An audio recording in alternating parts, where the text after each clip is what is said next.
वो स्मृति ईरानी थोड़ा गुंगे बेरी हो गया, मैं उनको कहना चाहता हूँ। शब्द राहुल गांधी के हैं, संस्कार सोनिया गांधी का है। कांग्रेस नेता की बदजुबानी, स्मृति ईरानी पर की गंदी टिप्पणी, राहुल के नेता ने बेडरूम का किया जिक्र, भड़की मंत्री ने दे डाला तगड़ा बयान। नमस्कार, मैं हूं आपके साथ नम्रता चौधरी। लगता है कांग्रेस नेताओं ने कसम खा ली है कि वो देश की सबसे पुरानी पार्टी को खत्म करके ही मानेंगे। तभी तो देखिए ना, उल्टे सीधे बयानों का सिलसिला थमने का नाम नहीं ले रहा। बयान भी इतने निम्न स्तर के जिन्हें आपको इस मंच से बता पाना या सुना पाना हमारे लिए मुमकिन नहीं। वैसे बेचारे कांग्रेसी नेता करेंगे भी क्या, काम तो कुछ है नहीं, तो मोदी सरकार और उनके मंत्रियों पर बेकार के बयान देकर ही मीडिया की अटेंशन ले रहे हैं। हाल ही में यूथ कांग्रेस के राष्ट्रीय अध्यक्ष और राहुल गांधी के करीबी श्रीनिवास बीवी ने केंद्रीय मंत्री स्मृति ईरानी को लेकर एक ऐसा बयान दे दिया जिसने पूरी कांग्रेस की मुश्किलें बढ़ा दी। बीजेपी ने इस बयान पर कांग्रेस को ऐसा उधेड़ा कि श्रीनिवास बीवी को सफाई पेश करनी पड़ गई। खुद स्मृति ईरानी ने मीडिया के सामने आकर श्रीनिवास को जमकर लताड़ा। दरअसल श्रीनिवास ने स्मृति ईरानी को लेकर कहा कि वो गूंगी बहरी हो गई है। उसी डायन को, महंगाई डायन को बेडरूम में बैठाने के लिए डार्लिंग बनाने का काम किया है। बताइए, ये बयान दिया है श्रीनिवास बीवी ने स्मृति ईरानी को लेकर, जिसका कोई तुक नहीं है। अब राहुल गांधी के एक खास नेता का ये बयान जैसे ही सामने आया, बवाल मच गया। मचना ही था। तमाम बीजेपी नेताओं ने श्रीनिवास बीवी को आड़े हाथों ले लिया। बीजेपी नेताओं ने किस तरह से श्रीनिवास को खरी खोटी सुनाई, ये आपको आगे बताएंगे। उससे पहले जरा उनका बयान सुनिए।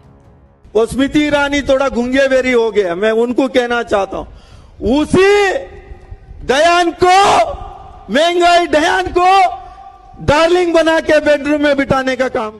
कांग्रेस नेता के इस बयान के बाद स्मृति ईरानी खुद मैदान में उतरी और अपनी नाराजगी जाहिर की। ईरानी ने दो टूक कहा कि ये शब्द राहुल गांधी के हैं, संस्कार सोनिया के हैं। जरा सुनिए स्मृति ईरानी ने किस तरह से श्रीनिवास बीवी को उनकी औकात दिखाई। मैं जानती हूं क्या कहा है। शब्द राहुल गांधी के हैं, संस्कार सोनिया गांधी का है, बस जबान युवा कांग्रेस की है। और ये मैं इसलिए कह रही हूं कि ये पहले युवा कांग्रेस के अध्यक्ष नहीं हैं जो अभद्र टिप्पणी कर रहे हैं। इसीलिए कहती हूं, शब्द राहुल गांधी के हैं, संस्कार सोनिया गांधी के हैं। और जब तक ये दो हैं, तब तक कांग्रेस का वो नेता जो प्रमोशन चाहेगा मुझ पर इस प्रकार की टिप्पणियां करता रहेगा। सिर्फ स्मृति ईरानी ही नहीं, बीजेपी नेता अमित मालवीय ने भी श्रीनिवास पर सवाल उठाए और ट्वीट करते हुए लिखा, this अनकाउथ sexist man is president of the Indian youth Congress, darling बनाकर बेडरूम में। This is the level of discourse when referring to a women minister just because she defeated Rahul Gandhi from Amethi. A frustrated Congress is hurtling down the path of irrelevance. दूसरी तरफ सुषमा स्वराज की बेटी बांसुरी स्वराज ने tweet करते हुए लिखा, युवा कांग्रेस के राष्ट्रीय अध्यक्ष श्रीनिवास बीवी का अभद्र बयान कांग्रेस पार्टी की मानसिकता का परिचायक है। स्मृति ईरानी जी एक कद्दावर नेता हैं। उनके हाथों अमेठी में राहुल गांधी जी की हार कांग्रेस बर्दाश्त नहीं कर पा रही है, इसीलिए उनके नेता इस तरह की शर्मनाक टिप्पणियां कर रही हैं। मामला ज्यादा बढ़ता देख खुद श्रीनिवास बीवी ने भी अपने बयान पर सफाई पेश कर दी और कहा, मैंने अपनी तरफ से कुछ नहीं कहा, मैंने सिर्फ स्मृति ईरानी की बात को दोहराया है। देखिए, मैं उन्हीं का बात आगे किया हूँ।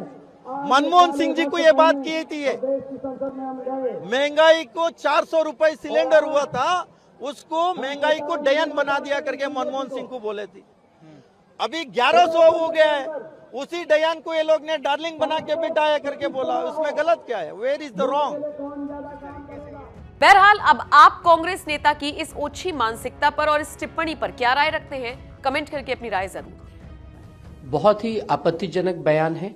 आप किसी भी महिला नेत्री के लिए डार्लिंग, बेडरूम जैसे शब्दों का इस्तेमाल नहीं कर सकते हैं। एक तरफ राहुल गांधी ओबीसी समाज का अपमान कर रहे हैं, देश के स्वतंत्रता सेनानियों का अपमान कर रहे हैं, और दूसरी तरफ उनकी पार्टी के नेता महिलाओं का अपमान कर रहे हैं, सिर्फ इसलिए क्योंकि उस महिला नेत्री ने राहुल गांधी को अमेठी में चुनाव में हराया। इसलिए बार बार कांग्रेस के नेता उन पर इस प्रकार की अभद्र, आपत्तिजनक टिप्पणियां करते हैं। आपको क्या लगता है सर, ये राजनीति का स्तर कहाँ जा रहा है जो इस तरीके के शब्दों का प्रयोग एक मंच से, एक चुने हुए प्रतिनिधि द्वारा इस तरीके के शब्दों का अगर प्रयोग किया जाता है तो? ये राहुल गांधी की कांग्रेस है। जिस प्रकार की भाषा वो बोलते हैं उसी प्रकार की भाषा उनके तमाम नेता बोलते हैं। राजनीतिक स्तर कांग्रेस पार्टी ने आज बहुत नीचा कर दिया है।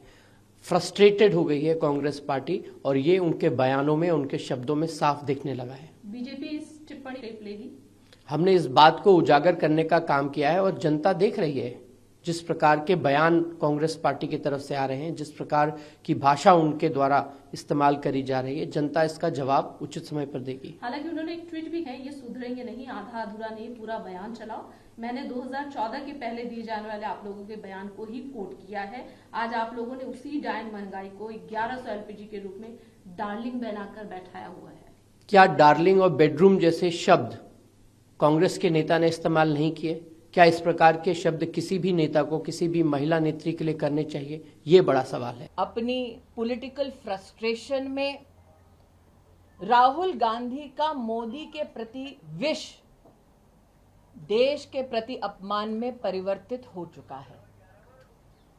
इसका आपने एक प्रतिबिंबित क्षण राहुल गांधी के इंग्लैंड दौरे में देखा। लेकिन नरेंद्र मोदी का अपमान करते करते पूरे ओबीसी समुदाय का अपमान करना भी राहुल गांधी ने उचित समझा। क्या यह पहली बार है कि राहुल गांधी ने, गांधी खानदान ने दलित अथवा पिछड़े समुदाय का अपमान किया है? देश की मीडिया, देश की जनता इस बात की साक्षी है कि उन्होंने न सिर्फ ओबीसी समुदाय पर अभद्र टिप्पणी की है, बल्कि साथ ही जब राष्ट्र को पहली बार ट्राइबल परिवार की एक महिला को महामहिम राष्ट्रपति के पद तक चुनने का मौका मिला, तब भी गांधी खानदान के आदेश पर महामहिम द्रौपदी मुर्मू जी का अपमान कांग्रेस के नेतृत्व ने किया। ये बात और है कि राहुल गांधी अपनी ही पार्टी के दलित नेता से अपने चप्पल उठाते हुए दिखाई दिए और अब उनका झूठ सर चढ़कर बोल रहा है। The political psychosis of Rahul Gandhi is on full display. Rahul Gandhi 4 मई 2019 के अपने वक्तव्य पर खरे उतरने का प्रयास कर रहे हैं। नरेंद्र मोदी की इमेज पर प्रहार करने के लिए उन्होंने विदेश में झूठ बोला, देश में झूठ बोला, देश की संसद में झूठ बोला और संसद के अपने भाषण में जो झूठ बोला उसको पूरे देश ने सुना।